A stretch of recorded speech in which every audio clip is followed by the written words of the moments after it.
Hello and welcome everybody to the newest installment in Paris Squared, threefold, Modern Age by Green Ronin. Today's session is called Going Out.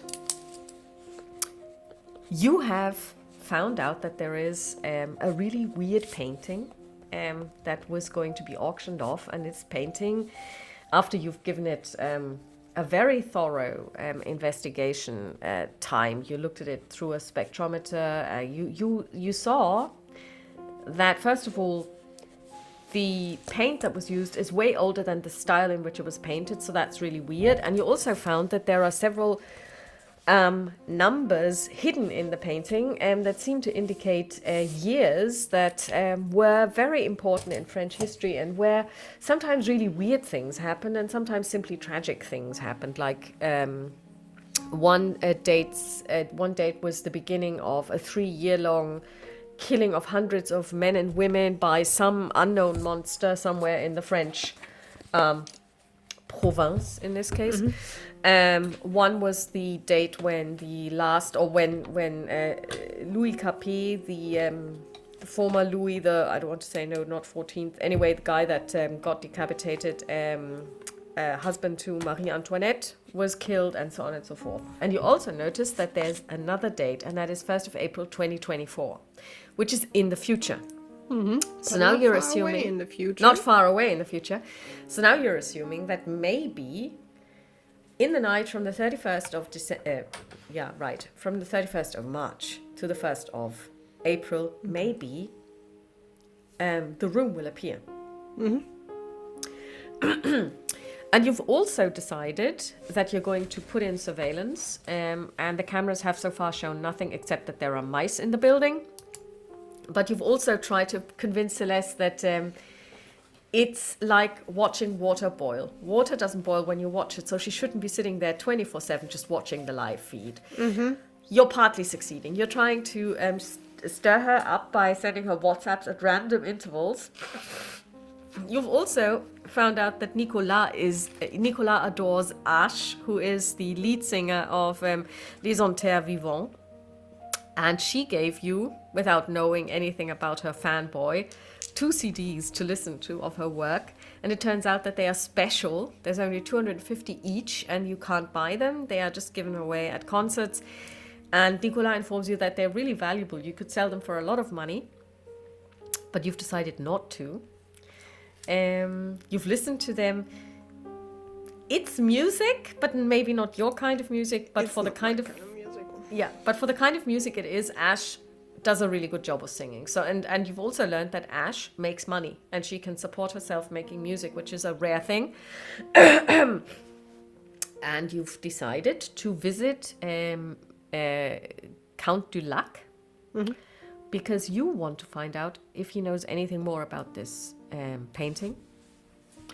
And in order to do so, Eric is going to provide you with, well, I don't want to call it false ID, but with some backstory, which identifies you as an art historian who works for the auction house and is going to restore the painting because it was damaged in this, in the blackout and the ensuing problems that arose when what everybody thinks. The power went out. And he's going to provide you this on the next day at 11 o'clock in the morning. And Celeste will pose as your assistant because she doesn't know the first thing about art. Her thing is really archaeology, and she never even studied that. So she's a dilettante, as they say. And she's going to be given accreditation as your assistant. So she'll be going with you, taking notes. And you're going to pick up the information at 11 o'clock the next day, and then you're going to go to lunch, and then you're going to ring Monsieur Dulac to make an appointment, see if he will see you. That's number one. Number two, you've decided to invite Celeste over to your house and introduce her to Isabelle and Nicolas. So Celeste is probably breaking into cold sweats whenever she thinks about it, and probably trying to get out of it by faking anything from heat stroke to appendicitis on the day. Who knows? And then lastly, of course, there is the idea to camp out in the building in the Hôtel de Bourgogne on the night of the 31st to see if something happens and if this room actually does appear where you expect it to appear. So these are the 3 things that you've got coming up. You wake up the next morning. The cat is in your bed, purring. And you know you've got an appointment at 11 at the bibliothèque. So what do you want to do? Well, I will slowly get up. I will give the cat a few pats or strokes. We'll make sure it can be comfy and cozy under the blanket just to enjoy the warmth. And I will get ready. I will walk down. I will get a small breakfast. Not a big one, but a small breakfast, strong coffee. And then we'll, I think, just fuddle around in the apartment, like cleaning up a few things until it's time to leave to meet up with the others. Or you're meeting up with one other. Oh, Well, only with... technically 2 because Eric will be there as well. Yeah. Okay, so basically you take the public transport because do you actually drive and just don't have a car, or do you not drive? That's a good question. I think And it's an important one. I think she just doesn't drive. Okay. She knows how to, but she just decides that she's not the one to drive a car in Paris. Okay, but you do have a driver's license. That's the question I would that say I'm asking. yes. Yeah, I think okay. she did it just in case. You never know, something comes up. Okay. Yeah. So essentially,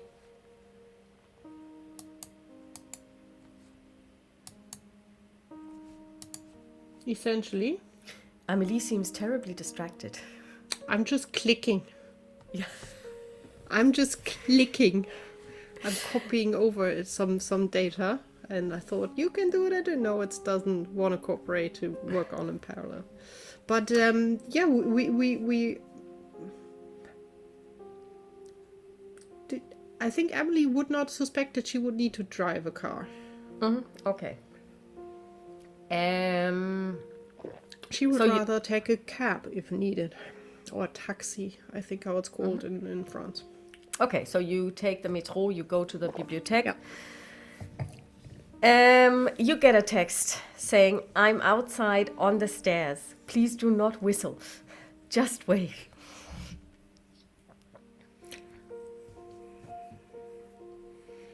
Okay, I think I will see her on the stairs. Yes, you see someone that looks, if she was a statue made of stone, nobody would notice her, so she's really holding onto her messenger bag. Amelie's not whistling, she's sort of like, woo, hi-yo, and would be waving, not in a very low voice, in a very offensive, loud voice, like, hello. Okay, so Just heads turn. Heads turn. People look at you, they realize that you're waving at somebody, heads are turned to look at that someone. It's like somebody was pointing at her.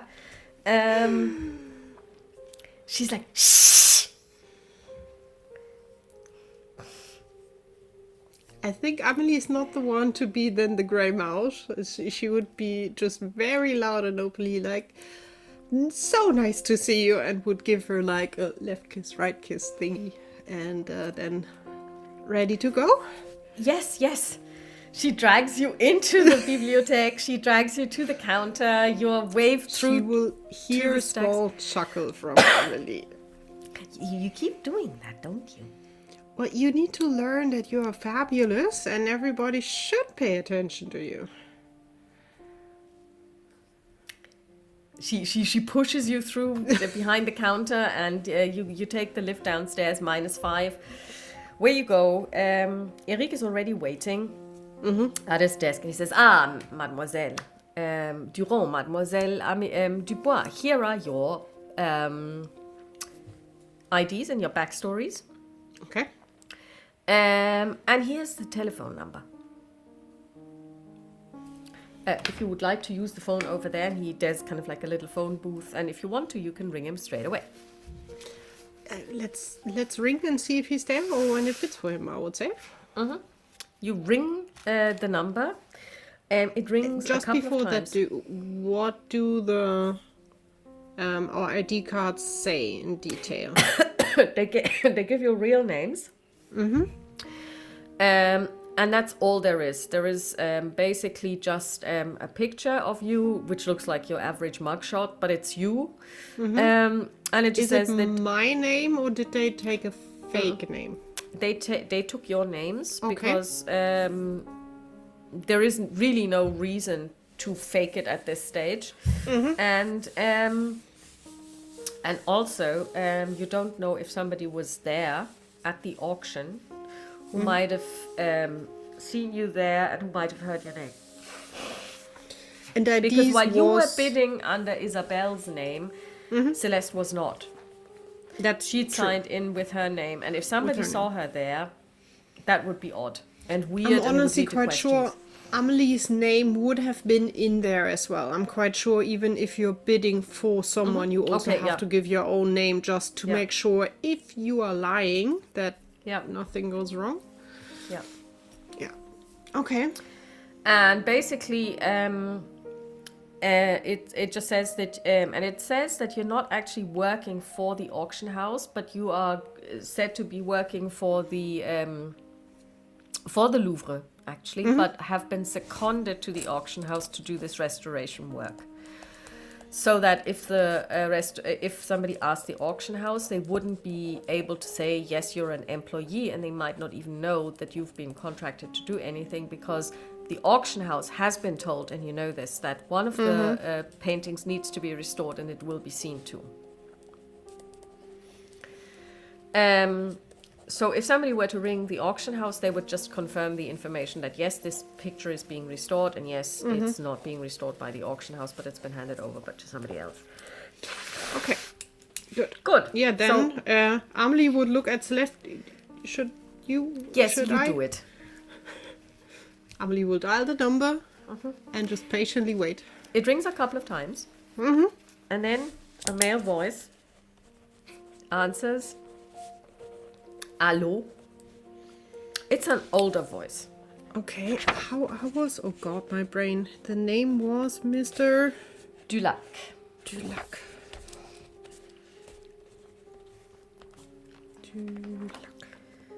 Not a difficult name. Still, my brain does refer. It doesn't want to remember. He's Count bonjour. Dulac. Yeah. Bonjour. Do I speak with Monsieur Dulac? Or at least Residence Dulac? Yes, this is the Dulac residence. I'm the butler, Jenkins. And he does have a slight English accent. But his French is really good. Jenkins.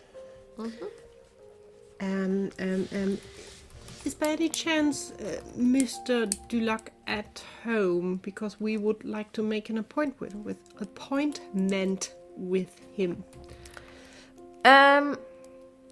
I can put you through. Thank you very Who much. may I say is calling? And on what business? Madame Dubois, I'm working on the restoration of one of his paintings. And we have some questions. Of course, Madame. You hear that you're being put on hold, and there's some kind of weird music playing. And then I would hold the phone like this so Celeste can hear too. Celeste is listening, and then you hear another voice, and it's definitely French. There is no accent. Very soft spoken.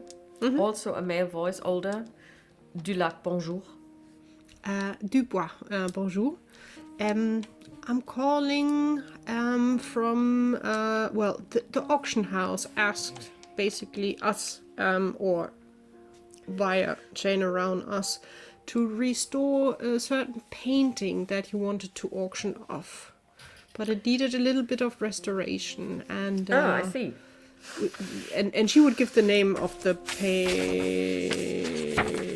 Did I write Man down in the Lost names? Library. Yeah. Okay. L'homme dans la Bibliothèque perdue. but I would give the name of the picture and just wait if he shows any kind of reaction or Ah, yes. So that one was damaged, was it? a little bit. We will be able to restore that. That is not a problem. good, But good. also, the auction house asked if we could give them a little bit more information for it because it would make it easier to sell. You know, the more information you have about a painting, the more you can paint a story for the painting and sell it better. So we were curious if you would maybe have the time that we could meet up and answer maybe some questions on how you got to the painting, or if you have any kind of background on who painted it, and because it's unusual. Well, I mean, if you would like to make the trip, because I'm not in Paris, if you would like to make the trip out here, obviously we can have a call, we can have a talk. You can come and We stay don't for have lunch. a problem to come out to your residency, and Amelie would just. That's the right address that the auction house gave us, right? For question That is back. the right address, yes. When would it fit that we shop? Well, at my age, time is not of the essence anymore. When would suit you? Amelie would just hold the cover the speaker. But when do we want to be there? I don't know, tomorrow? The next day? Not today. This afternoon? He said something about lunch. We have to get transport first. We don't know how to get there. I'm not going to take a train. We don't know how long it takes. Excuse me, just a second. I'm just clarifying with my colleague. Miss Durand will join me as well on when it fits also in her calendar. Just a second, please. And I think Amelie would just pull out her phone and just Google how long is it to get there. Well, I mean, the question is, how do you want to get there? Because By the car. discussion was by car. Okay. In that case, it's actually 2.5 hours away from Paris. It's in the middle of the countryside. When you turn on Google Maps and you turn on the satellite, you see it's actually a sprawling estate. You knew that there's old money and lots of it, but now you see it in its full glory, and it looks a little bit like a U-shaped place. So basically, the main building and then two side wings jutting forward, and then in front you can see that there's kind of like a drive leading up. So very impressive, very impressive. Well, it will take us a little to organize a car to go out to your place. Would it fit if we come by for an afternoon coffee, tea? Of course. So What day? if it fits today or tomorrow, whatever fits better for you. I'm free and I'm here. I'm 73. Nobody's calling my name. Then we would show up this afternoon.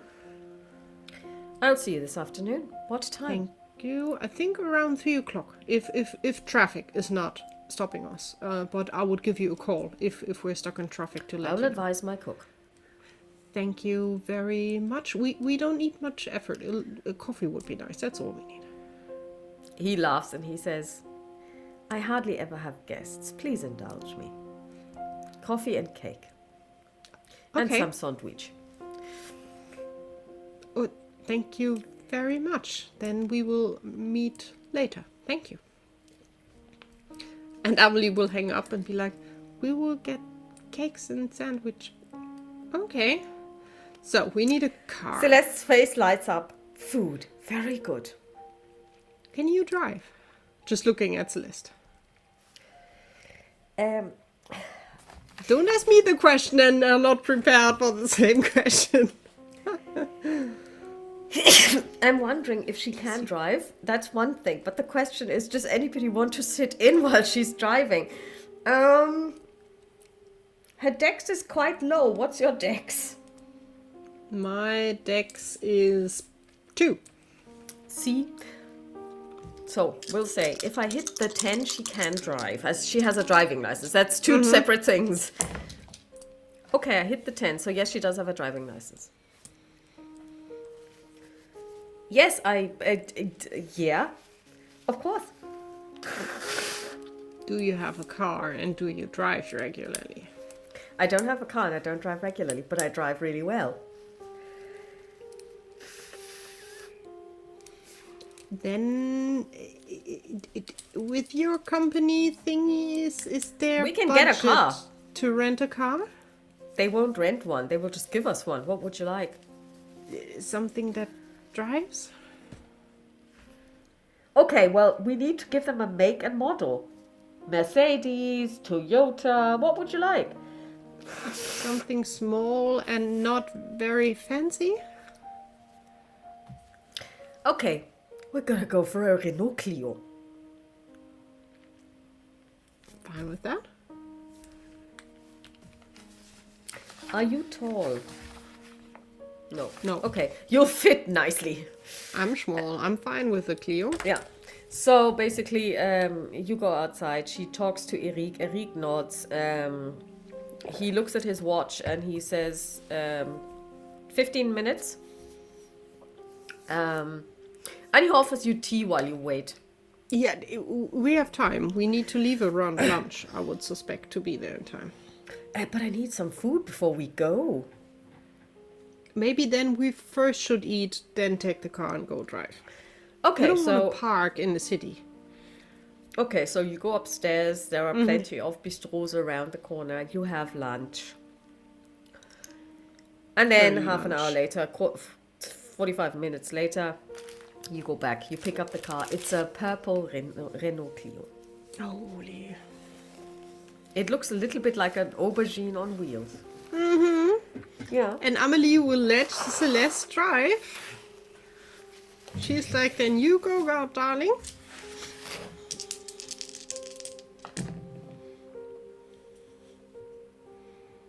Ten. She's doing okay. It's fine.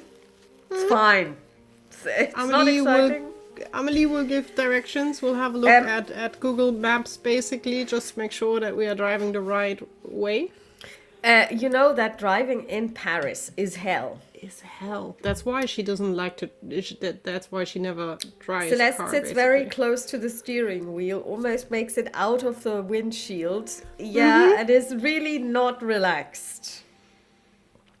But then you go onto the motorway, and there basically it's you have to pay tolls, so it's they're usually very free and they're really well maintained.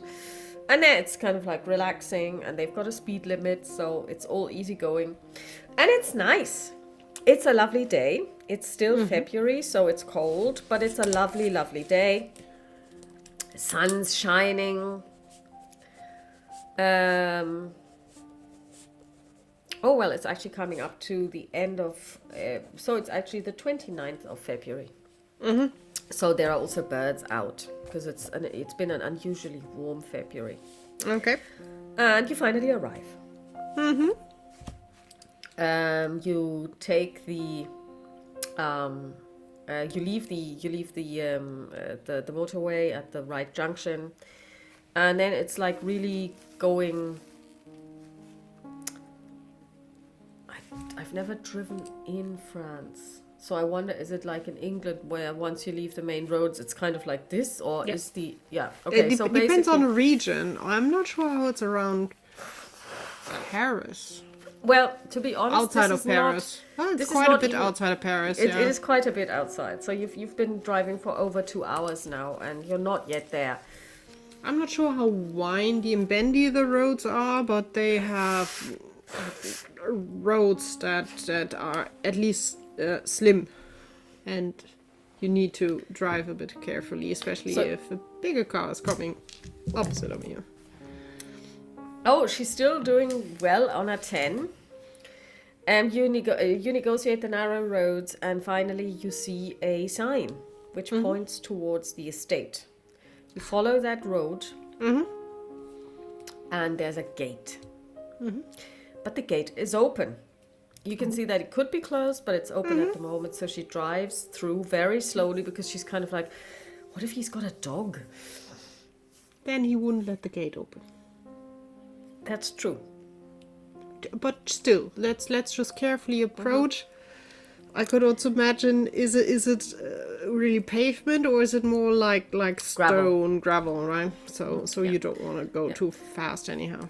And then you follow this path. It's like there's a little bit of a wooded area. It's huge, and then you turn a corner, and then you see the drive up to the building, and it's massive. It's like one of those. It's like a palace, and there are a couple of cars parked there. They're also run down. I mean, one of them is kind of like a Jeep that looks like only the rust is holding it together. Mm-hmm. You look, however, it's fully licensed, so it's allowed to go on the road. And it's taxed and everything. And then there's a smaller car, a Citroën, you know, one of the ones that you would, you know, like that would suit these very windy, narrow roads. Mm-hmm. But also old. I mean, not as run down as the Jeep, but it's, you know, they didn't put the money into the cars. Yeah. But the house looks well in shape, right?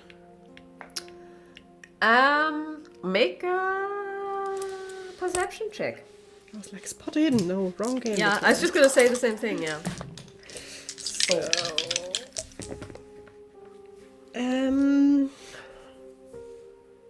that is 10-13 for me. Okay. No stun.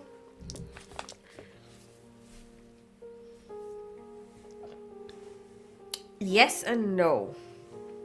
You know that keeping up this would be very costly because you would have to whitewash it at regular intervals and take off the ivy and clean it and that kind of thing. And that's not been done in a long while because that's really expensive. You also notice that it looks like possibly not the whole building is lived in. Okay. Because one of the wings, all of the curtains are drawn. Mm-hmm. And there is nothing in the windows, whereas in the other windows you see candelabras of, you know, like, or candle holders, a vase here and there with dried flowers. But the left wing, there is nothing there. Mm-hmm. So it seems to be, number one, that they've reduced the number of places they're living in. So, and presumably the ones that they still live in are well kept. Outside, it's not falling apart, but it could use a little love. Okay. And then, do you get out or what do you do? Yeah, I think we see if there's a space where we can park, maybe next to the cars that are already there, and then get out and walk towards the main door. Mm-hmm. The main door is really grand. It's made of wood. It's got metal hinges and everything. Like, it's got a crest as well, and you can tell that it's old. So this door has been around for a good while. The lock is new, so it's not several hundred years old. And you also see things like, you know, modern security, like the ones when somebody opens the door and the contacts are broken, that it will beep and something like that. There's also a doorbell. A doorbell, if not. No, but we will take the doorbell and just... And you hear a resounding ding-dong. It's loud. It's a nice doorbell. And a little while later, the door is opened. Mm-hmm. And in front of you, you see a man who looks exactly like an English butler. Like Mr. Jenkins. Striped vest and everything. Dubois, we had the pleasure to talk shortly this morning. He is confused because, of course, he can't shake your hand. He says, Jenkins will be enough. If you would like to step inside, Mademoiselle Dubois, Mademoiselle Durand. Thank you very much. This way. Amelie Monsieur will Dulac. take awkwardly her hand down and will step inside. Monsieur Dulac will be down presently. He's going to meet you in the salon, if you will follow me. Thank you. And Giving side eye to Celeste and following him. the inside you're walking into is like a huge hall, and there are 2 staircases that wind up on either side. And then you see kind of like it's a gallery walkway for the first floor. You see doors on either side, perpendicular to the main door, probably taking you to the wings. And then there are side doors and a couple of doors straight across. And you would say that probably even just the hall is about 100 square meters. It's huge. Okay. It's marble floors.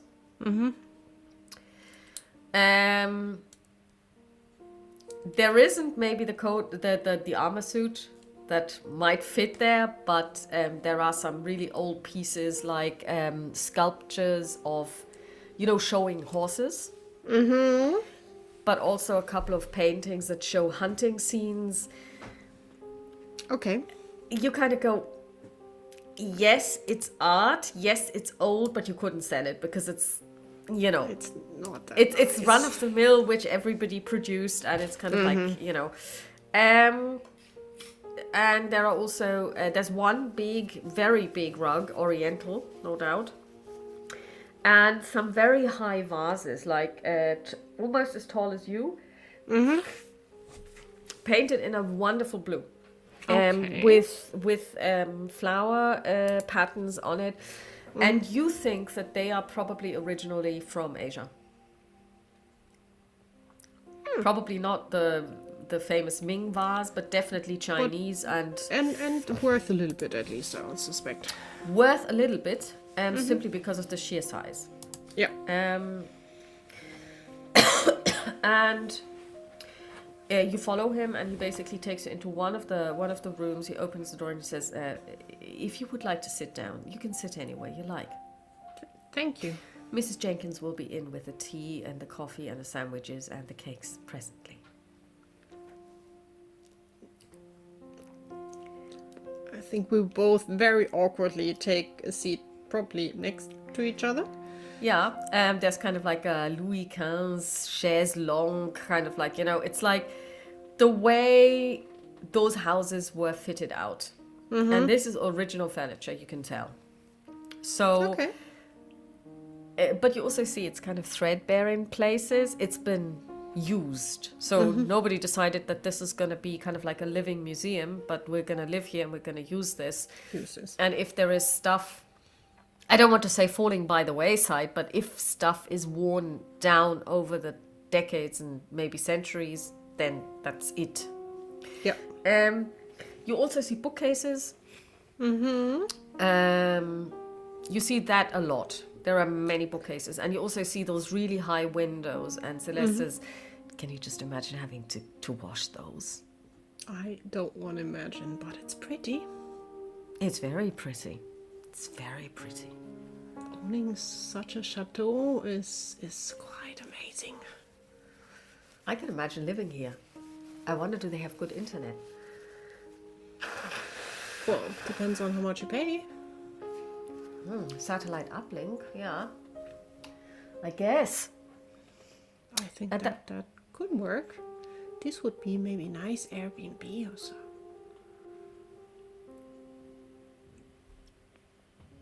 Or you can store a lot of nice antique things and use it as, look how it would look in a perfect setting.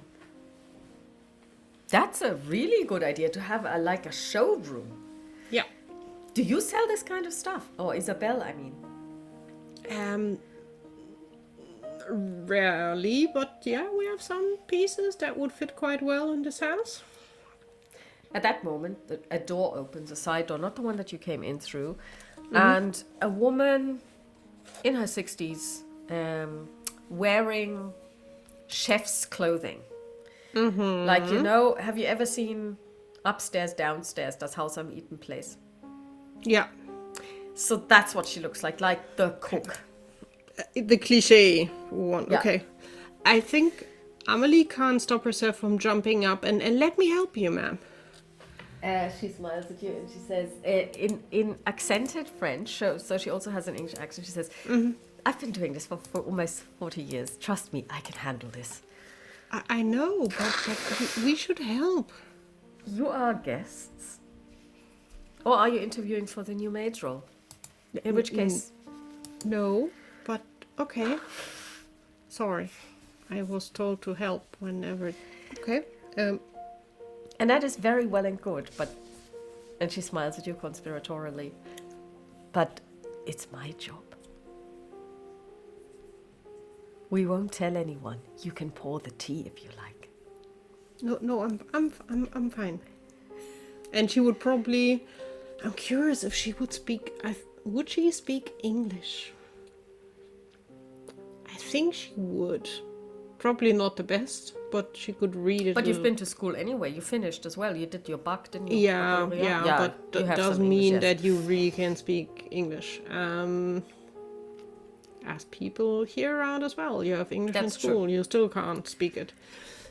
But I think she would. So I think she would really add a thank you in English, not in French, but really in English, and then she would smiles make at you space. And says, it's a pleasure, in English. And And she then would she plonk basically- herself again on her seat, like knees together, just really hands folded, and really just like, okay, let's. So basically, she's now giving you the drinks. She says, I'll be back with the food. And then she goes out again. She comes back in again with a trolley. And she has this multi-tiered silver, salver kind of thing, which gets smaller and smaller as you go up, more like a tree. So there are different sweets and tarts and God knows what on that one. And then she also has one sandwich after another, and you can see Celeste is getting giddy. She's like, oh yes, I'm starving. She's like, of course you are. So basically this is all for you because Monsieur Dulac has already had his lunch, and he doesn't really like sweet stuff, and he doesn't eat in the afternoon. He doesn't eat until 6 in the evening, but he will be here shortly. Help yourselves. That is too much, but thank you. Celeste looks at you scandalized. It's not too much. It is. She starts Look at eating. all of this. Well, what are you trying to do? I just wanted to come by, get some information, and leave again. Look at those cucumber sandwiches. Yes.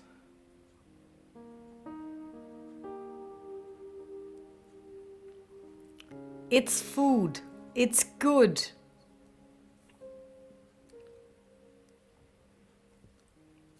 Yes. Okay, I see. Celeste starts eating.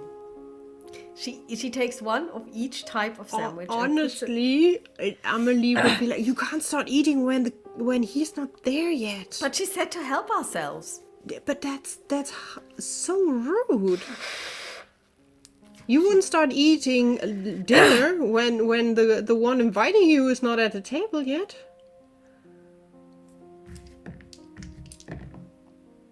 I'm rolling really badly tonight. She God, does math. not understand. She rolls an 11, a 5 in communication. She has no idea what you're talking about. She rolls an 11 in communication. She's like, all right. She takes each sandwich, she puts it back, she puts down the plate. She folds her hands between her knees like you are doing, and she's sitting there. At some point, the door opens.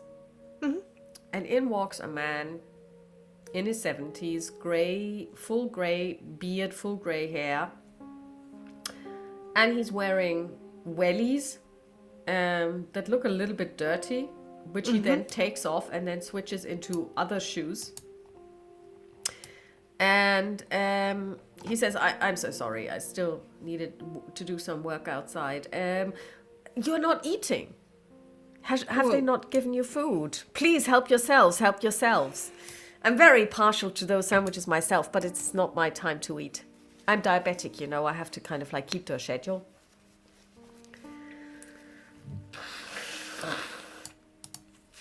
We just wanted to wait for you before we touch anything. How long have you been waiting? Not I hope long, not very not long. Good. So then, go ahead. And he pours himself a cup of tea. And you're not having any tea or coffee either. Did nobody pour the drinks for you?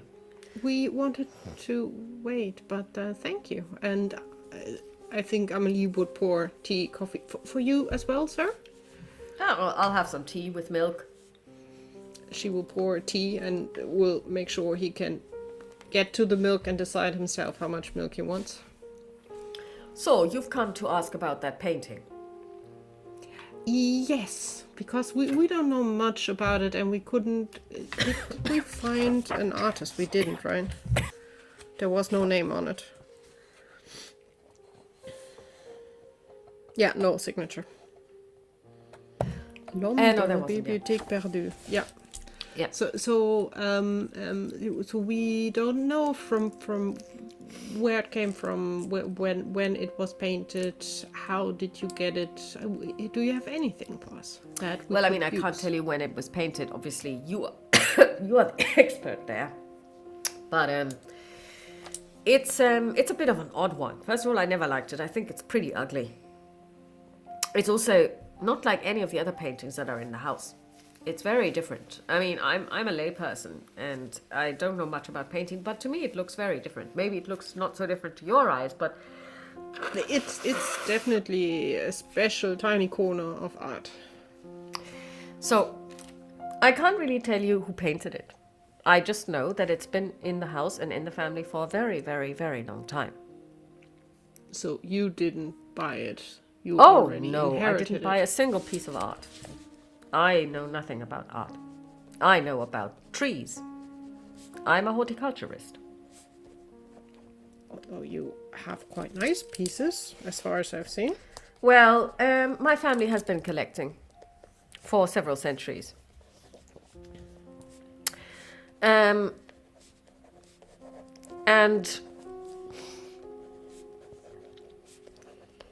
my wife was very into art.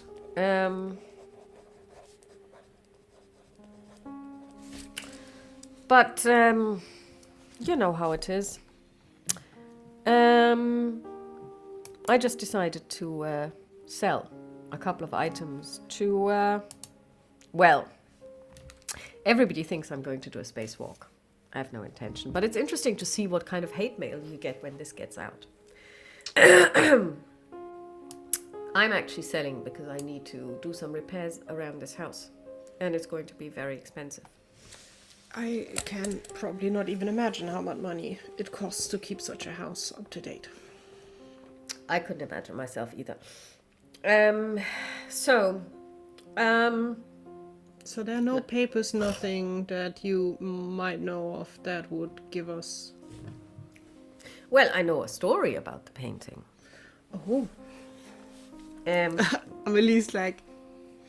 Celeste is actually taking notes. Story sell pictures and paintings and art pieces quite well. To answer your question, no, there is no information, no papers that I've ever found. But my great-grandfather told me, and he told my father, basically, and he told me, and I've been telling my children, but my children won't listen, that the story goes that around 1650, this house was already standing. Not the whole house and not in its entirety, and it looked a little bit different, but many places were already there and looked like they do today. One night, on the 1st of April, this painting suddenly appeared. I can show you the room where it appeared if you like. Yes, do you know around which year? 1650. 1650. So, no one I know witnessed it, but it's the story. And the story goes that everybody thought it was terribly ugly. Which, yeah. from art point of view, even I can see why. But As I the said, story goes on. Unusual. They were trying to get rid of it. But they couldn't. Apparently, one of my ancestors tried to sell it. And he did sell it. And 4 weeks later, it reappeared in the library. And the buyer showed up on the doorstep, really angry, saying somebody had stolen the painting from him because it was gone. And my ancestor didn't know how to explain it, because what was he going to say? Oh, by the way, it just showed up one night miraculously in its old place. That's So hard to he sell. said, oh, that's a pity, and just gave him back the money. One of them tried to burn it. Went up in flames and cinder. Next day, fully reassembled back in the library. One could say it's a curse, if one was to be melodramatic.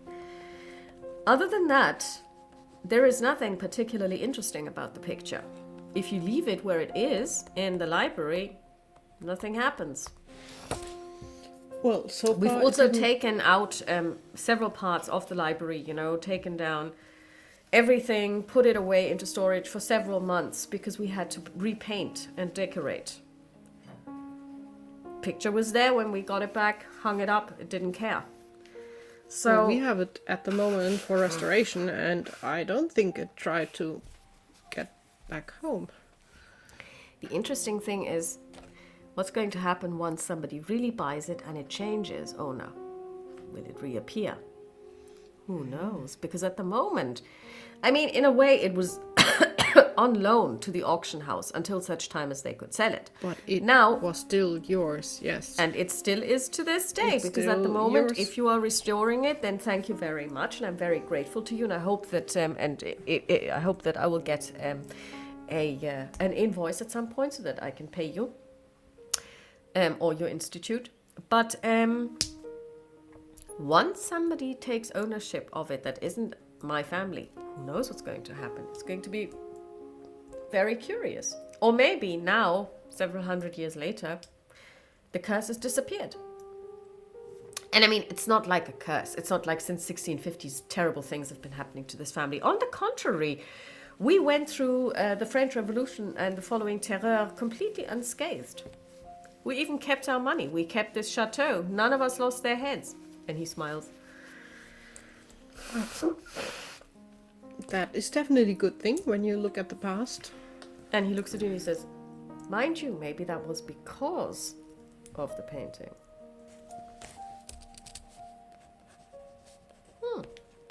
It's just quite odd, which fits to the painting itself being odd as well. Having said this, maybe I should hold on to it.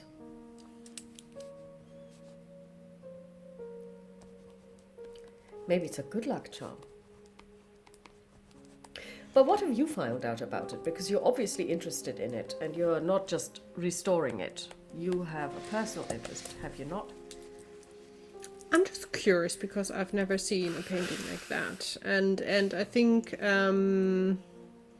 Lee would basically point out a few artists that at least roughly went in that direction. Basically what she did for Celeste, while we started to really sink in and see if this is a proper painting or not, and although clearly from perspective and so on there's a bit off, but she would give some examples. But yeah, as I said, it's rare, and the perspective is unusually not properly painted. Yeah, well, it even I can tell that it's kind of completely off. You never know if the windows are pointing outside or inwards. It's really weird. Sometimes artists go there, what is also But sadly isn't that not too more unusual. modern rather than... Because, I mean, we've had this painting since 1650, and I'm not an art... I don't know much about art, but I think in 1650 people were not as progressive. Yeah, that's actually why we were curious to talk to you, because based on what we've seen in the paperwork and looking at the painting, we were like, this does not really fit. It should not be that old. We had a look at the painting itself. It is that old, but yeah. So you're saying somebody way back when painted in a style that was only invented several hundred years later? A time traveler or just a genius? Maybe a genius like Da Vinci was. Remember what kind of things he drew and made up that came to life much later. He That's already an thought excellent about point. a helicopter, which definitely was not invented during his time, but much later. So maybe Mademoiselle someone out Dubois. That is a very astute piece of information you're giving me there. Well, but at least then we know 1650. Well, would you like to and see the place in the library where it used to hang? If it wouldn't be a problem, yes, I think she would look over to Celeste. I think we would be curious to see. Oh, but have some more sandwiches. He looks at Celeste, who's been basically writing and eating at the same time. We'll just wait until your little friend here has finished her tea. Amelie will just finish her last bite. She definitely took probably rather cake than a sandwich, but just one piece and some coffee, and she's finishing that up, and then just wait and we can go. And when you finally go, he says, unfortunately, we'll have to climb a set of stairs because the library is upstairs. That's not a problem. And he takes you upstairs. How good is he on foot? How does he look? Does he have problems? He looks very getting up? sprightly for his age. Okay. Well, you see, after my wife took ill, we spent most of our time downstairs. Of course, she was unable to walk in the end. And I used to carry her upstairs, but at some point that became inconvenient. Yes. Never mind. And old people like to bore young people with their life stories, but they don't really matter. Let's go Well, I'm upstairs. still sorry for your loss, because it's always hard to lose someone. It was a long time ago. Yeah. And my children can't wait for me to leave as well, because then they can inherit everything. Sometimes I feel like selling it all off and just donating everything to charity. Well, it's your inheritance. They're already trying to sue me. For something they did not work for. Oh, are you a leftist? No, I just think it's yours at the moment, so you should decide what you want to do with it. But that might be a weird Well, at the thought moment, on my I'm side. contemplating putting both Jenkinses directly into my will. I mean, they're already in there, but I'm going to give them lifelong residency rights in this house, which means it cannot be sold until such time as they both leave this mortal coil. My children will be mortified. They don't need to live here, it's just that it's in the will. Oh, the Jenkins seem to be a very, very nice couple. Well, they've been with me for almost 40 years. Next year, they will have been here for 40 years, which means that they're entitled to the state pension. I will pension them off. Obviously, I will be hiring somebody else because they're going to be 63 and 62, and at some point you should retire. I know that Mrs. Jenkins, whoever I'm going to employ to work in the kitchen, will always find fault with whatever it is that they're cooking. But so be it. They will have the right to live in this building as long as they live, and they will also be given enough money to either buy something in London or something in Paris if they want a pad. That is very nice of you. Oh no, it's not nice. It's what they deserve. Can't argue with that. She's an excellent cook. It's a real pity that you just got to taste her sandwiches. And Celeste actually brought one. She's like, yeah, I can attest to the fact that they are really good. You know, The when coffee was lovely. when she used to do those dinners, 6 courses, I can tell you, a dream. But like I said, old people digress. Please follow me. You walk upstairs and you see that there are different staircases, and you're possibly taking one that's more like the staircase for the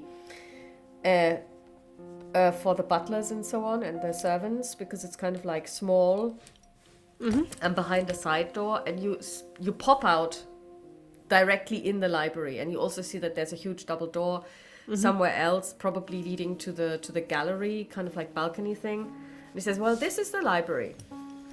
And yeah, it's a library. But I think, at least Amelie, I'm not sure how Celeste is reacting to that, but for Amelie, it's like, this is heaven. Yeah. So Celeste she's forgets to really chew. like a child in a toy store, basically. And it's like, You like this books. is... Yes, but this is also a beautiful room. He points to the ceiling, and you see that there's actually frescoes up there, which were painted a long time ago. And he says, well, we don't really know who the artist is, but I always find it very comforting. And it's actually a sunrise, and it is, you can tell because you know art history. These are Christian symbols without being too obvious. So it's not God creating Adam, that kind of thing. But it's like, there's a lot of Christian symbolicism. And you also see an allegory of wisdom. Okay. It's a very nice, quite old painting. Yeah, it was a hell to restore. I can't imagine. It took a year.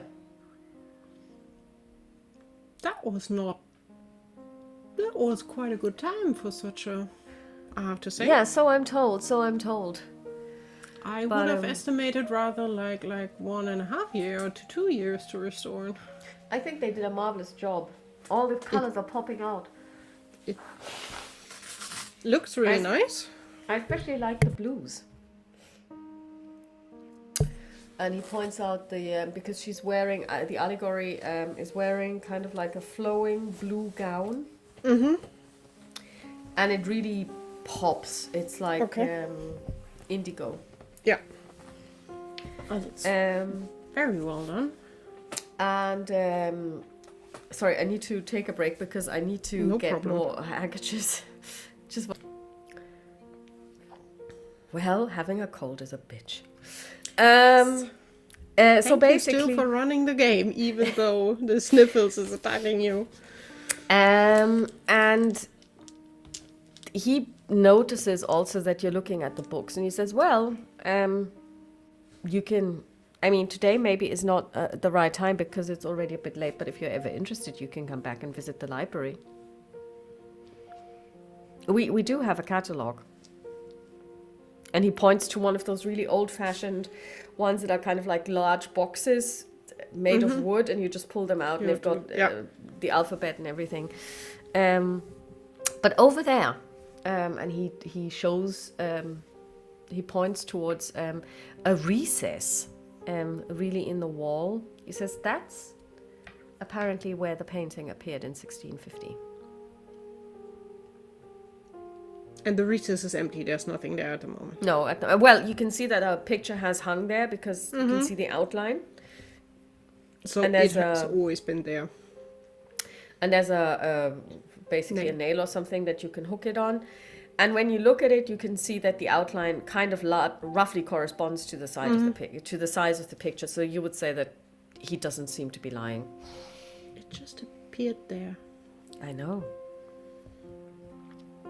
Would you mind if I just curiously, and I think Amelie would take a step closer and would just like probably put like her hand on there just to be curious, without really, she can't do anything, but it's just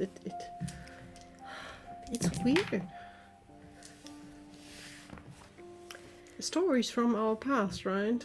I would be curious how it appeared in here, if someone brought it in or saved it and didn't want to mention it because it was so weird, so it was just, it appeared. He gives us a thought. He says, I mean, to be really honest, this is the only story that I have about that picture, and It's a good story, so it is definitely something we can use to see if it can be sold off. Well, it has been a long time ago, so... do you think it can be restored, though? Because you said it had been damaged. Yes, without problems. Okay, good. It's just cleaning up some edges and just light work. It's easy done. Ooh! Can you give me a communication check, please? I can try. Well, that is a 13? No, and 12? Okay. No stunt dice? No. You see that Celeste has stopped walking. She's rooted to the spot. Which spot? Where is she? She's standing a little bit behind you. Okay. So the two of you walk towards that alcove, that recess. I think I would give her space, and I would, like, I would just walk around her back and would see if I can get him more into talking. Maybe anything I can pick up. Just pointing it out, like, or also just the books collection from you, or also most of them inherited? Most of them inherited. Some of them, I'm told, are quite precious. I would never sell them. But down here, you basically... This is my corner. And the corner is like a big part of the library. A corner that is, as you can tell, as tall as he can easily reach it. Mm-hmm. They're all books about horticulture. And there are also books about, like, picture books about great gardens of the world and that kind of thing. Says, well, this is my collection. You can tell. That's a quite impressive And over collection. there we've got the atlases and maps. And here we've got literature and light reading. Mm-hmm. I think while talking to him, at least Emily in between would always peek over to Celeste to see what she's doing, or if she's moving, or does anything. But I'm trying to keep him busy and not looking over to her too much. Celeste has overcome her being frozen to the spot, and she's looking slowly as if she's listening. You know, this kind of like when people are trying to make out where a sound's coming from, they basically slowly turn their head. And then she turns it back. And then she starts walking towards the recess and stands this close, like nose to the wall. Okay. I'm trying to keep him busy. Worst case, also, like, at least for the registry of the book, if we could at least have a Make short a communication check. and see. It's basically like a little bit like fast talk at the moment, right? Just to keep him busy and keep him... Unless you have something that is fast talk in another. Yeah. So I would say communication is the best stat for that. That is... 10? Okay. Yeah, he is glancing over to her every so often, but if he is concerned, then he's not letting on, and he's paying you attention. Well, there's nothing she can steal or destroy or so. But are there any other? Is it just books here, or are there like statues or vases or something for decoration? There are some decorations as well, Okay. mainly vases, beautiful ones. But you would say also these are more European, Meißner porcelain, things like that, you know, but also old. Then she would like one or two just get closer to them and also just have a look and point out what it is without touching them, because she knows you're not getting close, and be clumsy. You notice one of them has chipped, and somebody has basically taken glue and glued it back together. And he said, you can touch them, it's okay. Some of them were thrown about by my children. You know, that one actually broke, and I sat down one day and I actually glued it back together. As you can tell, I'm not a restaurateur. It looks terrible, but it's still working. It holds the water. And it still gives you the impression when you enter the And room. you see, when you because have then kids, you can't have see to the make, detail. you have to accept the fact that things break. Or keep the expensive stuff far away from them. That too. But you can also teach them to kind of be mindful. But in here, I mean, it's the library. They all loved books when they were children. And we had dogs. Dogs want to play, fetch, Yeah, and you throw they a ball. have no idea what is expensive or not. Can you just imagine if we'd had cats? They also don't care about if it's expensive. Or maybe they care. Well, I have to say, yes, they would care and explicitly go for the expensive stuff. He smiles. Do you have cats? No, but I'm living in a household with 7 cats. So, Of course, let me rephrase. 7 cats have you. as a servant. Yes, I'm the can opener of the house. Oh, Or good. less. And at some point, Celeste turns around and she comes back and she says, so what are you looking at?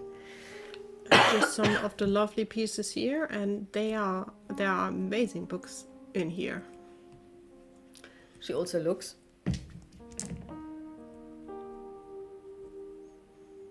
And she immediately spots the history section.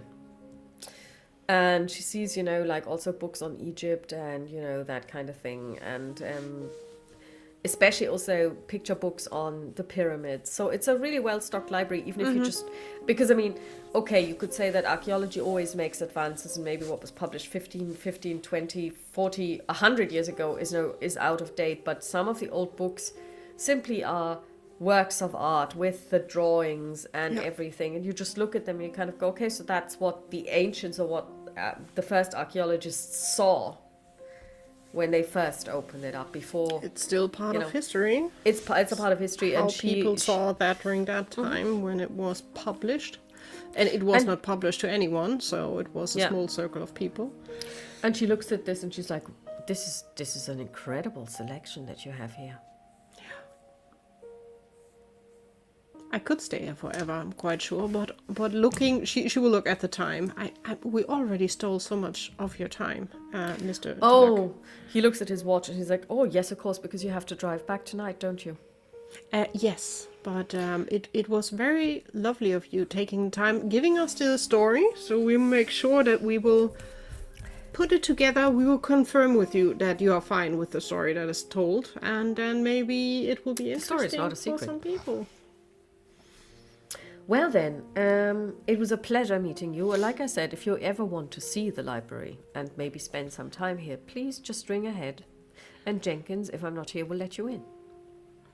Well, as I said, you could stay here in this room probably for months and years and still find something new and interesting to Believe read. me, I have.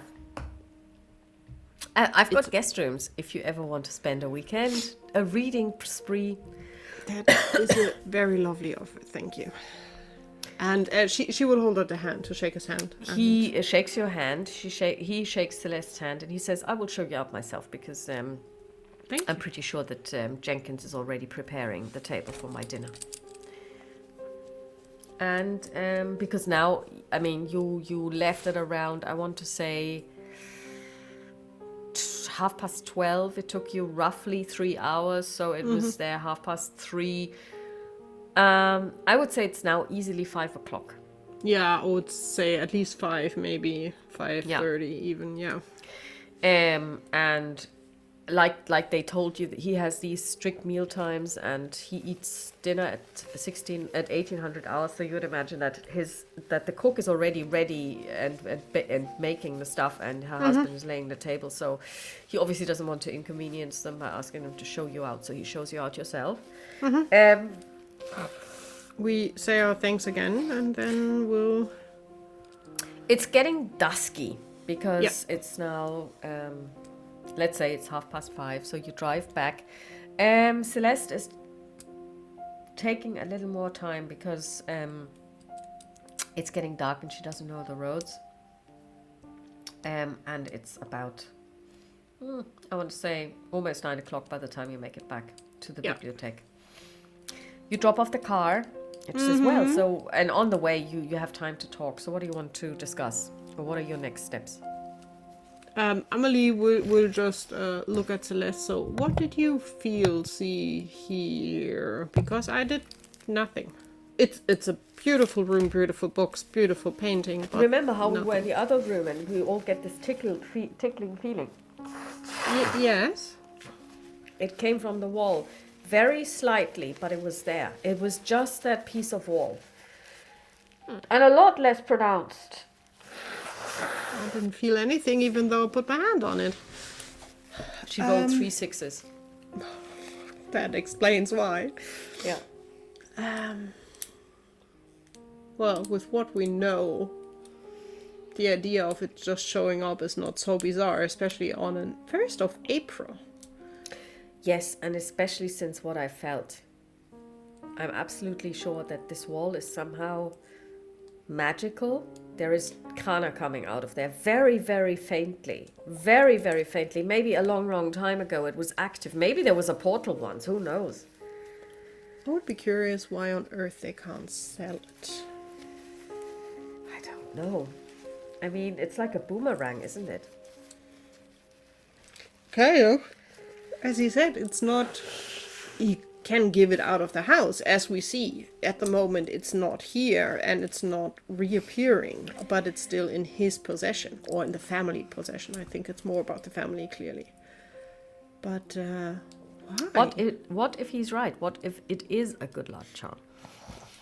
But the question is, how is his family linked to this?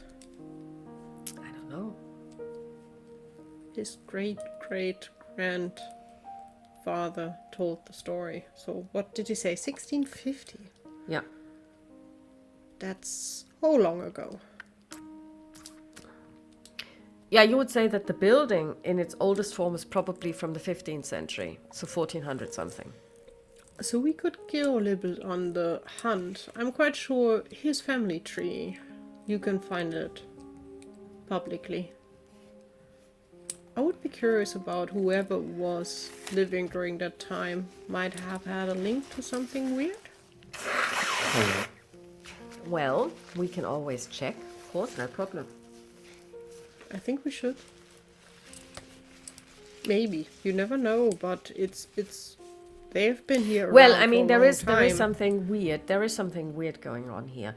And I'm thinking that this idea of the good luck charm makes perfect sense. I mean, 1650. Since then, we've had French Revolution, Terror, Third Republic, Napoleon, the Nazis, and the family is still intact. The building is still intact. Their wealth is still intact.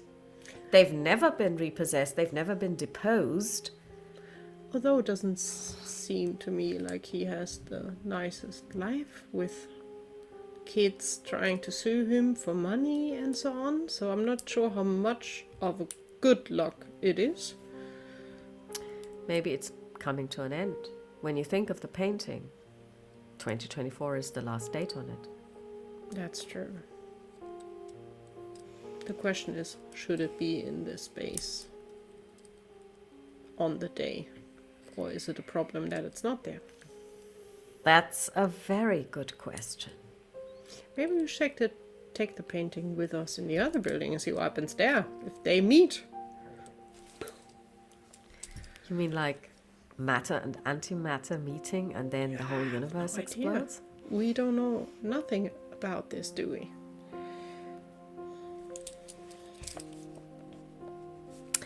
I still believe that the room would appear regardless of where the painting is, because the Kana is so strong in that room, in that building. So how about we go back to Paris and we do some research on the family tree? Yes. I think it would not hurt. And I could also, have I've asked him, but it felt quite rude to snoop around in his family. and it could well be that he doesn't really know all the details. I mean, he didn't. don't He's a think horticulturist. He didn't really strike me as the you know, like as the person who digs around in his own family that much. How much was told? I'm quite sure the story was the one thing they gave down. It's weird enough. Hey, it just appeared and we can't get rid of it. That's quite an impressive story. So. Oh, by the way, when is that get together at Isabel's? It was for the weekend. It was planned, right? Did I write it down? No, I did not. I don't know if you actually set a date already. Because I've been thinking, I mean, I could just drop off the bottle of wine and then go home again. I mean, so that you guys have a nice evening. And I could... Excuse me. You don't want to be... Okay, if you don't want to be invited, then No, you of don't course have I want to worry be about invited. the bottle of wine. And Amelie is like... And turns around. No, she can't turn around. We're in the car, but she would just look out the window. Making a sad face. Okay. Celeste isn't stupid. She is socially awkward, but she's not stupid. She stops the car.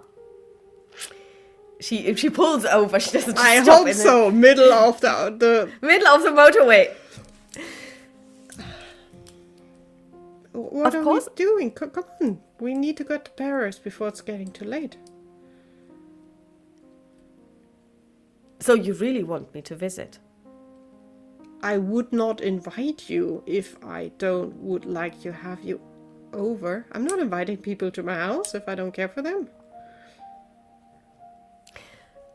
Okay. Why would I? To be friendly. No. Then I would invite you for dinner in a restaurant. You're not friendly with people if you invite them home. You go somewhere else if you want to be friendly. Is that so? Yes. I'll have to remember that. Go to neutral grounds like a restaurant. The more people, the better. Then you can have a nice dinner Safe without retreat. ties, and everyone can just go home and never see each other again if it's too weird. If you invite someone home, they've been where you live. You don't do that with everyone. You do that just with special people. She gives you a smile that you have never seen before. It's not her otaku shop smile. Mm-hmm. It's a different smile. So, come on.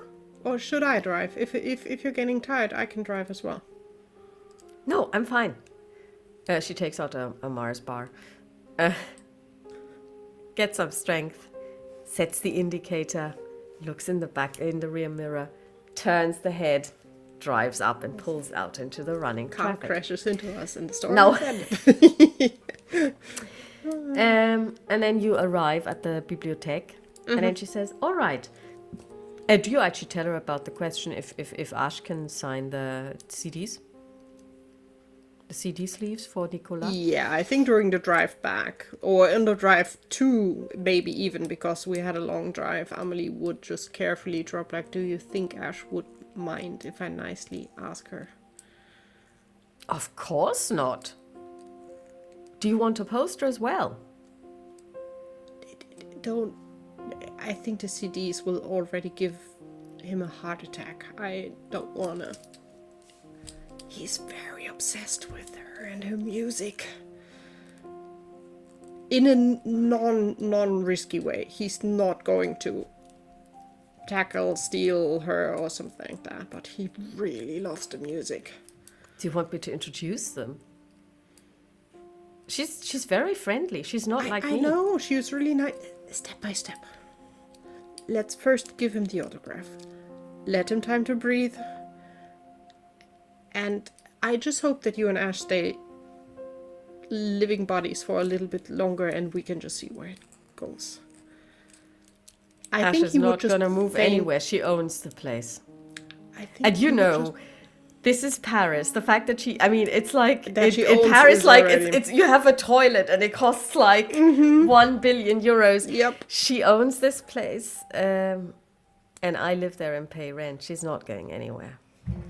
Well, I think at the moment he would just maybe even not be able to say a word and would just faint and fall. She giggles. It's yeah. So I think the autograph on the CDC would already be over the moon. Maybe we shouldn't introduce him because I think that she is way not the way he expects her to be. Probably not. I honestly still don't know what kind of he thinks she. I don't know. I think he would get along quite well based on she's what pretty normal. I know of her. She doesn't think she's a star. Well, she is. She does get. You should see the fan mail that she gets from the record studio. I don't want to know how many letters are from Nico, but okay. Well, she has a secretary that answers each one of them, unless it's really, really weird. They have a policy of filtering those out.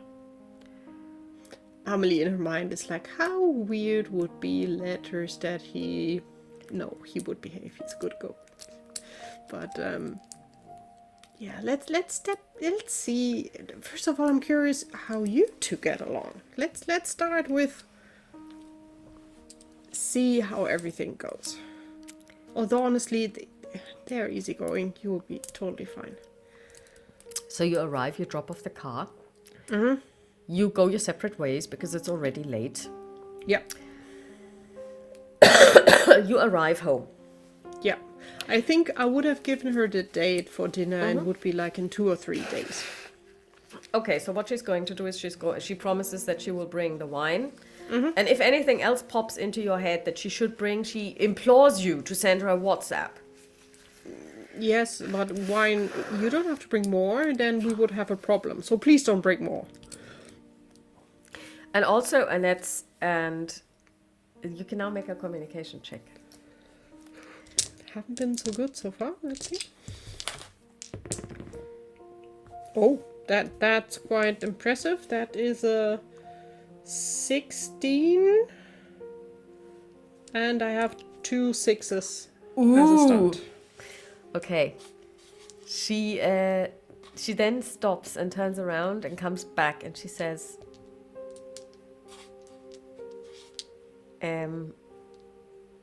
it's happened to me before. What? I don't want to show up on the day and then find the house empty. I promise you, it's not empty. If it's empty, please call the police, because then something horrible happened. Okay. I will. And she leaves. And Amelie just turns around, is like, who did that to that poor girl? And then basically you take your metro, she takes her metro. Yeah. You arrive. It's now, I would say, probably around 11 o'clock. Do you think they're still up, or do you think that they go to bed early? I think Nico is still up. I don't think Isabelle is up, but I think Nicola should be still up. Probably in his room, but I'm quite sure I'm hearing music that I'm quite familiar with now. Yeah. It is the special editions of Les Enterres Vivants 1 et 2. You can hear the special tracks. He said he's going to rip, because then he's going to encase them somehow and keep them safe for all eternity. And of course, but these ones, the pretty ones, are the ones I want to have signed. So I want to have the normally sweet the one normal signed. ones. Yeah. Okay, good. Yeah. Okay. So you have those. So you exchanged. Yeah. And there are of course 7 tails coming towards you. Each one of them. Yeah, I think not all of them. I think some are very focused on Isabelle, I suspect. And I think they're splitting up. I'm quite sure 1 or 2 are also Nicolas' room. So yeah, but of course, Toulouse is there. Yeah, obviously. But you I would give him a snack? I would knock probably at Nicolas' door just to peek in, be like, I'm back home. Was quite late today. Was it good? It was interesting. I learned a lot. Did you hear anything about Ash? Is she doing okay? She's doing very fine as far as I understood. She owns a place in Paris, a beautiful flat in the middle of Paris. Who has the money to do that can't do bad. He looks at you and says, like I said, she's the best act out of France since Gesh Party. She's okay. I'm sorry, it's not my music. It clashes. You know what I hear. Alize, eat your heart out. She has a beautiful voice. I have to give her that. She's a But good. you should see her on stage. She and the boys, that's magic. We need to take you to a concert. I mean, you're gonna love it. It's just the energy and, Honestly, she has a nice energy when you just stand and talk to her. Yeah, rub it in. Like I'm ever gonna stand next to her and talk to her. Well, if you want. She's just seeing how he's reacting. He looks, he's like, no, I mean, what am I gonna say to her? Like, hello, my name is Nicolas. Nice to meet you. Well, she probably by then already knows that you are Nicolas. Yeah, even worse, then I have nothing to say, because at least then I can introduce myself. But if she already knows who I am, what am I gonna say? I love your music. Nice shirt. How did you start with it? And find your style or whatever. That's There's very lots of things private you though, can isn't ask. it? No, it's about her music is her life. And it's art. I don't think it's private to ask what the inspiration is and how she got there. It's just showing interest in something that she really cares about. Maybe we will just take you to a concert instead. And afterwards we go backstage. Yeah. And she will give him like a... He looks at you. He's mortified. Yeah, I think, and Emily enjoys it. And she will just wish him a good night. And he then looks and he says, but if you're back, because Isabel, she sleeps like a log. And you see that he turns down the music so that you cannot hear it from your room. You can keep it up, I'm fine with it. But you wanted to go to sleep, didn't you? Yeah, but I can sleep over the music. I do usually... Just keep it in the normal that you like setting. He just looks at you and he says, I think that you will still hear it if it's like this. And you can, if you're very quiet, still hear it. Honestly, I'm quite sure there were evenings where she did not peek in and she just like, oh, it's fine. It's fine. And so she will plonk herself in bed. I think she will start at least to do online research, what she can find on the Dulac family. Then make an intelligence check. Does my searching help? No, that's actually physically searching a place. Ah, okay. So... It's not the best thing, although intelligence... There you have 3, 8, 11...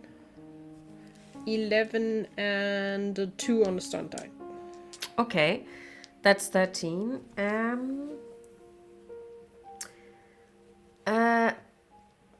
Well, what you do find is general information online about the family. There's no family tree there, but that could be because nobody's digitized it. Yeah. But it basically tells you some of them have been quite famous. There were some... one was a commander in the army of Napoleon.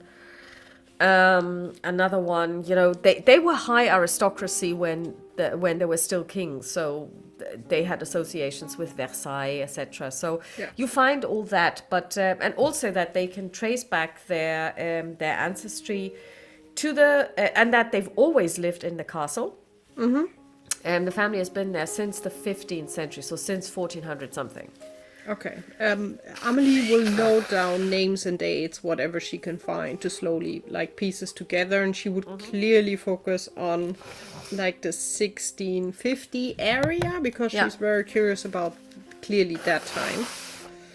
And yeah, but it's just the beginning. So she wouldn't spend too much time, but a little bit, and then she would go to sleep.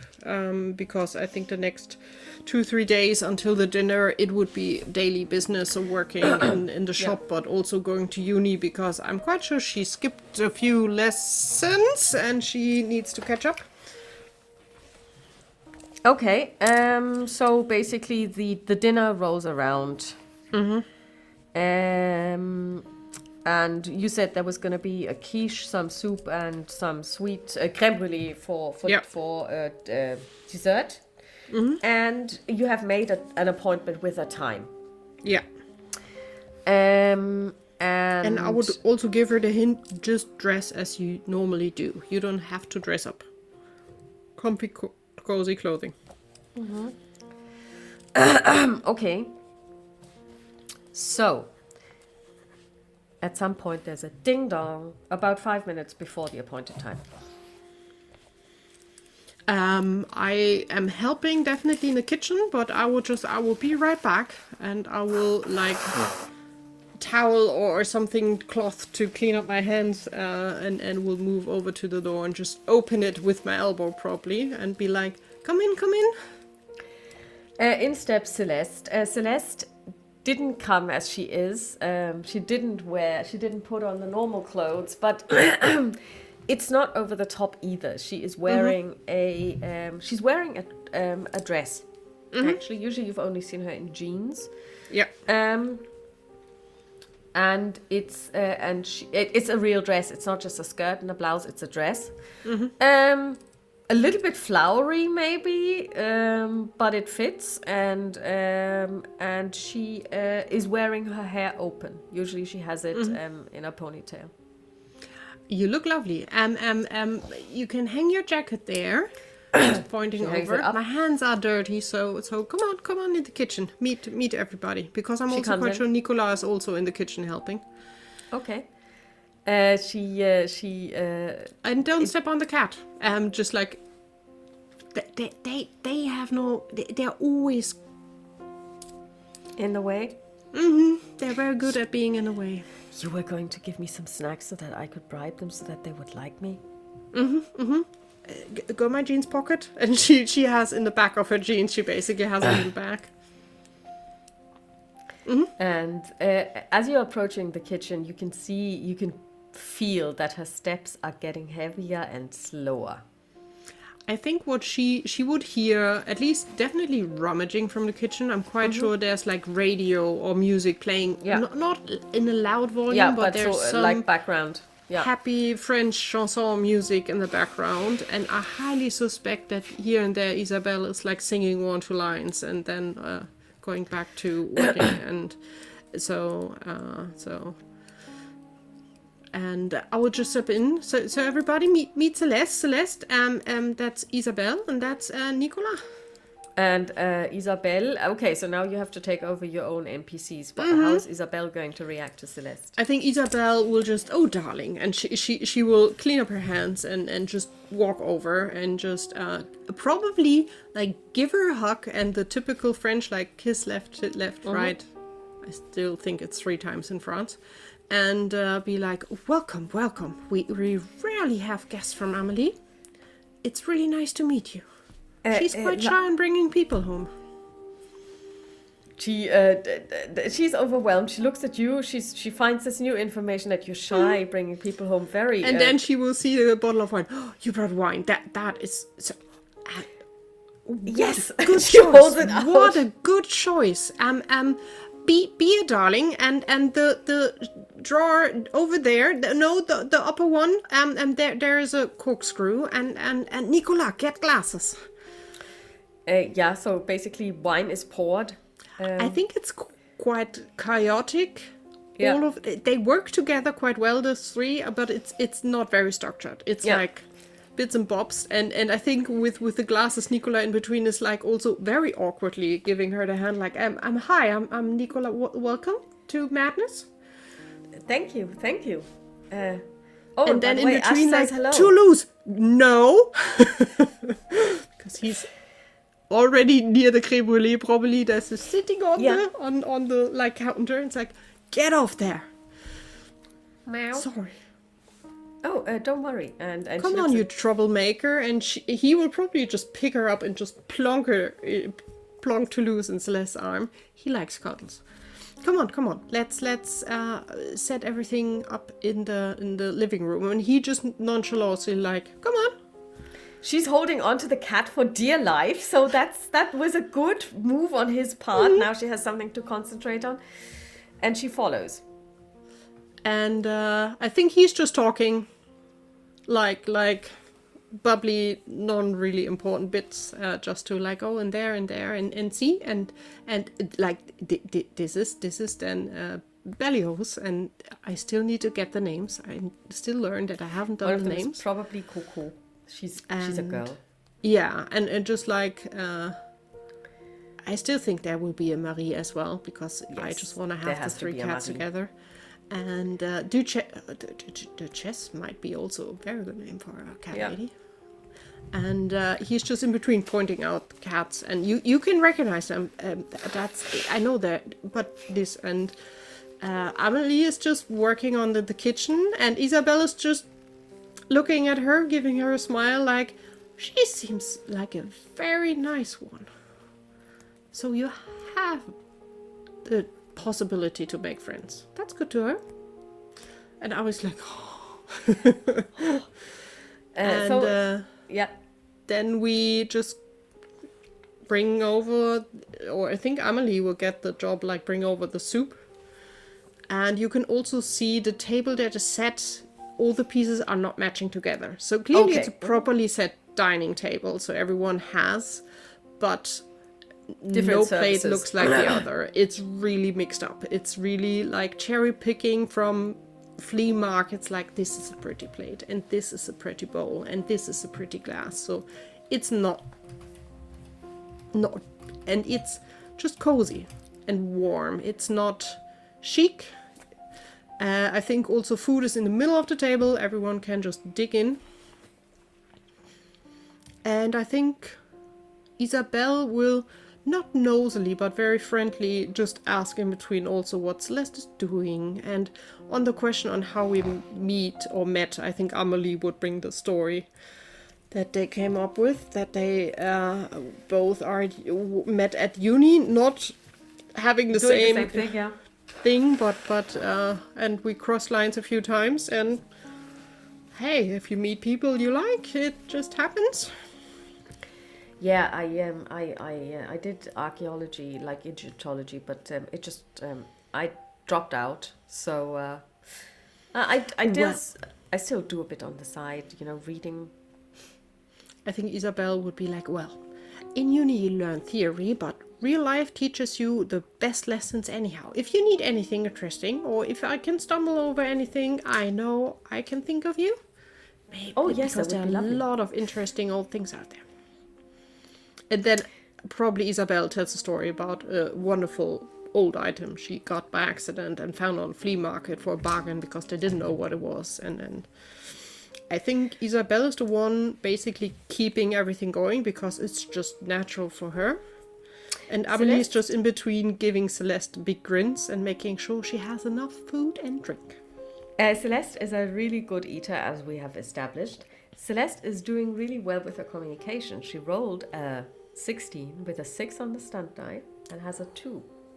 So she is managing this incredibly well, but you can also tell that she's surprised herself. She's really surprised at how this is going. Probably putting it down to everybody else being so nice. So it's easy for her. And never once thinking that maybe she is a sociable person, but she is, you can tell she is enjoying herself. She is really enjoying herself. And, I could also even imagine that Isabelle puts out a little bit of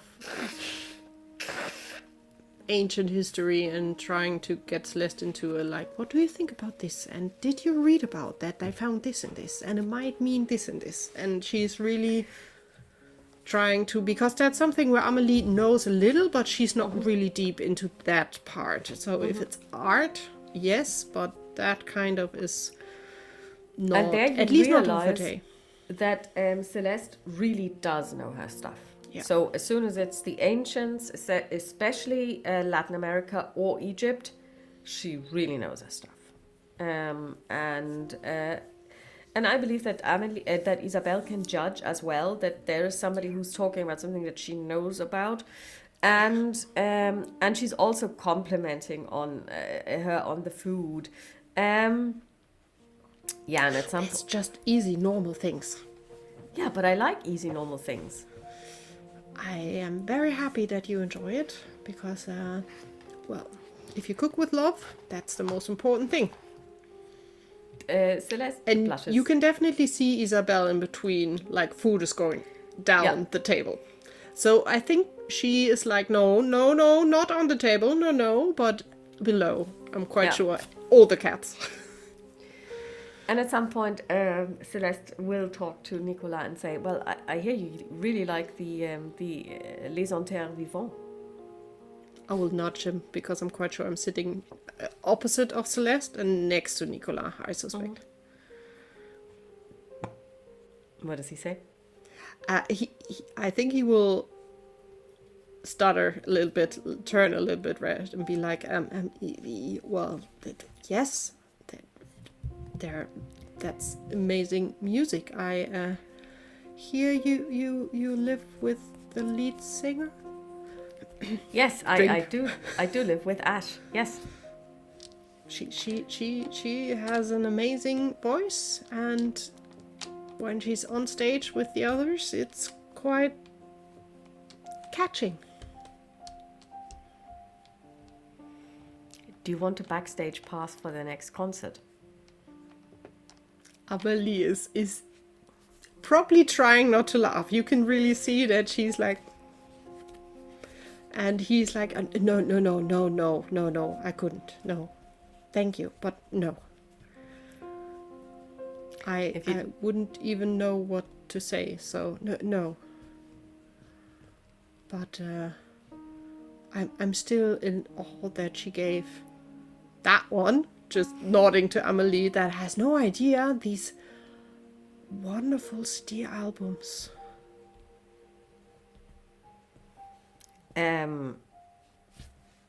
Why wouldn't she? They're rare and so There's only 250 copies each. and she didn't even know. Well, she didn't even know the music. Looking over, and Amelie's like, "Hey, I listened to it, and she has a nice voice. It's not my music, so you enjoy the CDs because you know how valuable they are." I'm with Amelie on this one, and Ash knows it. It's not my music, but I do believe that she has a wonderful singing voice, and it's very nice to hear her. You know, she will practice in the flat. And honestly, I wish her all the best. And if she seems to make a good living from music, hey, she found a passion and she can make money with it. That is something not many of us have to look up. So that's it. And maybe I can cook. And Amelie's like, maybe he will warm up to the idea to go backstage and meet her. He's She's like, no, really no. We really, no. What would I even say to her? She's her. Yes. The first thing you always say is hi. Yeah, but after that, I have nothing else. Well, you could say, I really like your music. Isn't that awkward? She said I should maybe ask her if she grew up with music and what was her inspiration to go into that kind of music. I could answer all of these questions, but it's going to be a lot easier if you ask her yourself. Well, tell me. No. What? No, you should ask her yourself.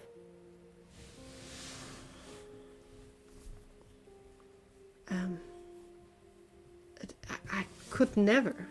No. And he's like in between eating. Basically, I'm quite sure we are at the creme brulee stage now. You see, she has a lot of fans. And I can tell you that she's nice to all of them. I know. No one who's ever asked her anything didn't get an answer. Well, I know she always takes a lot of time for signing things and so on, but it's again, it's her. You just don't go up to a Phil Collins and just ask him private things like that. You maybe say, I get your point. And pass by. But thank you for the offer. Well, maybe next time when I come over and she looks at Amelie, if there's a next time, I can get her to drive me. Then you can say hi. Or maybe next time when I visit you, she will poke him in the shoulder like, you can drive me. And he's like, yeah, I will drop you outside and leave quickly. No, you can go upstairs with me. You should really see the flat. It's beautiful. And I think this is where Isabel knows how to be quiet, probably just having a cat on her lap, and she has the biggest grin on her face, like, oh, these young people. Yes, it's also awkward this age. Oh, she enjoys it, and so I think in the end, Nicolas will not give in because he's terrified of the idea that he has to stand in front of her, like person to person close. I'm quite sure he likes to be near the stage when she's up there, but there is distance, and like a virtual wall, at least, on stage, off stage. But it's like, and Amelie is like, okay, next time I visit, you drive me, and then I will have something heavy that I need help to carry with, or something. She's already plotting, and yeah, I think, at least I imagine it's just a nice, relaxing evening. With probably more wine than just the one bottle that Celeste brought. And also, latest when food is off the table, I'm quite sure Celeste has again a cat in her lap. Yeah. That is like... And I think, I don't know, but at 10:30 latest, I think then Isabel is like, well, but I think it's slowly getting late. At least for me. I thank you so much for your company. And she will give Celeste another hug and another kisses. You're always welcome here. You know that, right? Thank you. Such a lovely company and such a bright young lady. We don't have that much interested in that kind of history. You could teach her, and pointing over to Amelie, she's brilliant if it goes in other direction, but if it's like Egypt and so on, she's like clearly pyramids and Cleopatra, but then it stops. I think Ramses she knows maybe as well, and then that's it. Well, I think we can learn a lot from each other. Yes, for sure. And as I said, if you need any weird things, store is right next door. I will let you know. And then she looks around, and she will give her good nights. And she will look at Nicolas, make sure the girls, they get their sleep. And then she will probably just whistle. And I think with the whistle and going up, at least part of the cats are following here. Not all of them, but part of them are following her when she goes upstairs. And then basically after not too much later, Celeste also takes her leave because she needs to get back, and she's actually asking you if you could ring her. I know she has a mobile. She's gonna get a taxi because she's not gonna take the metro that late. Yeah, if not, we can call. I'm quite sure we have a proper phone landline. That's the English word. I wanted a hard line because it's Festnetz in German. Yeah, you have a landline. But yeah, a landline, and oh, no problem. We can. And Nicolas like we can drop you off if you want. But you've been drinking. That's true. No, it's fine. I can definitely. then we will get a cab.